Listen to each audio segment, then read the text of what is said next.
আসসালামু আলাইকুম এভরিওয়ান, কেমন আছেন সবাই? আমার চ্যানেল ঘরোয়া রান্নাবান্নাতে সবাইকে স্বাগত। আজকে বিকালে কীভাবে চটপট একটু নাস্তা রেডি করতে পারবে সেটাই আপনাদের সাথে শেয়ার করব।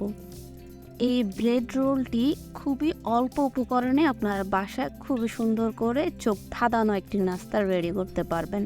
বিকেলবেলার নাস্তায় এরকম মুখরোচক যদি একটা নাস্তার আইটেম থাকে মন্দ হয় না। চলুন রেসিপি শুরু করি। এখানে আমি 1.5 কাপ ময়দা নিয়েছি।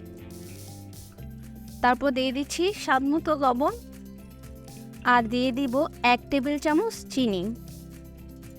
এখন স্বাদটার একটু ব্যালেন্স করার জন্য, স্বাদটা একটু বাড়ানোর জন্য দিয়ে দিব মিল্ক পাউডার।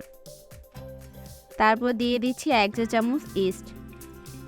1.5 চামচ ময়দার জন্য অবশ্যই 1 চামচ ইস্টই ইউজ করবেন। শুকনো উপকরণগুলো একটু মিশিয়ে নিচ্ছি। এখানে অবশ্যই আপনারা ময়দাটা ইউজ করবেন। এখন এখানে হালকা কুসুম গরম পানি নিয়েছি।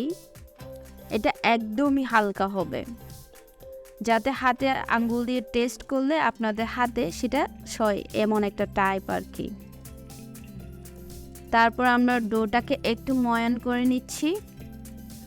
যখন হাত এবং প্লেট দুইটাই ক্লিন হয়ে যাবে বুঝতে হবে আমাদের ডোটা একদম রেডি। এখন এটাকে আধা ঘন্টার জন্য রেস্টে রেখে দিব। আমরা এখানে চিকেন কেটে নিয়েছি স্কোয়ার শেপে। এখানে কলি করে পেঁয়াজ কেটে নিয়েছি, ক্যাপসিকাম নিয়েছি একটা, আর নিয়েছি কয়েকটা কাঁচামরিচ। এখানে প্যানে তেল দিয়ে দিলাম। এখন আমাদের চিকেনগুলো দিয়ে দিব। এখানে আমি চিকেনের পরিমাণটা একটু বেশি নিয়েছি, কারণ আমরা এই চিকেন পুর দিয়ে আমি নেক্সট ডে আবার অন্য নাস্তা রেডি করব, তো সেজন্যই চিকেনের পরিমাণটা এখানে একটু বেশি। লবণ দিয়ে দিচ্ছি স্বাদ মতো। একদম 2 চিমটি পরিমাণ হলুদ দিয়ে দিলাম। 5 মিশালি মশলা দিয়ে দিয়েছি আধা চা চামচের মতো। ভাজা জিরের গুঁড়ো দিয়ে দিলাম একদম 2 চিমটি পরিমাণ। তারপর এটা একটু নেড়ে দিব। এটাকে একটু নেড়ে নিচ্ছি। চিকেন থেকে যে পানিটা বের হবে সেটা দিয়ে চিকেনটা ফ্রাই হয়ে যাবে। তো দেখতেই পাচ্ছেন এখান থেকে পর্যাপ্ত পরিমাণ চিকেন থেকে পানি বেরিয়েছে।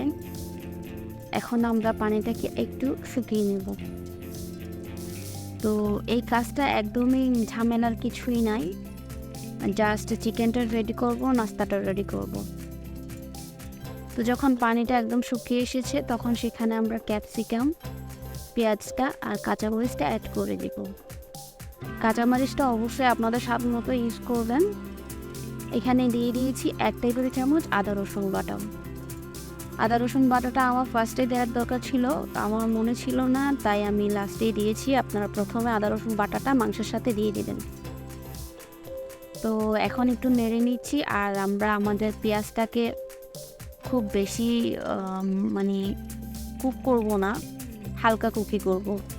এখানে দিয়ে দিয়েছি ম্যাগি মশলা এবং একটু নেড়ে নিচ্ছি। চলে আসছি আমরা 10 থেকে 15 মিনিট পরে ডোটার কাছে। এই ডোটা বেশিক্ষণ রেস্টে রাখা দরকার নাই, আপনারা 15 মিনিট রেস্টে রাখলেই এনাফ। এখন এখানে কিছু রুটির সাইজের থেকে একটু ছোট লেচি কেটে নিচ্ছি। দেখতেই পাচ্ছেন আমি এটার সাইজ কতটুকু নিয়েছি। আমরা নর্মালি পরোটা করি, তার থেকে একটু ছোট নিয়েছি এইটার সাইজটা। এখন এখানে আমরা একটা পরোটা বেলে নিব। পরোটা বললে ভুল হবে, এটা পরোটার মতো বড় করে আমরা বেলছি না, মিডিয়াম সাইজের একটা পরোটার মতো বেলে নিচ্ছি আর কি। আর এটার যেই চওড়াটা আছে আর কি, পুরুত্বটা একটু ভারী হবে। এই যে এখন আমরা পরোটাটা বানিয়ে নিলাম। এখন সেখানে দিয়ে দিচ্ছি আমাদের চিকেন পুরটা। দেখতেই পাচ্ছেন আমি পেঁয়াজগুলো একদমই ভালো করে কুক করে নিয়ে এটা একটু মুখে লাগে মতো খাওয়ার সময় সেভাবেই এটা করা হয়েছে, এতে করে নাস্তার টেস্টটা ভালো আসে। এখন এটাকে 2টা ফোল্ড করে একটি ছুরির সাহায্যে একদম লাস্টে যেই কর্নারটা আছে সেখানে কয়েকটা এঁকে নিচ্ছি। একটু পানি লাগিয়ে নিচ্ছি যাতে করে ছুটে যাওয়ার চান্স না থাকে। আশা করছি বুঝতে পেরেছেন আমি কিভাবে এটা ফোল্ড করেছি। স্টেপটা আবার ফলো করুন।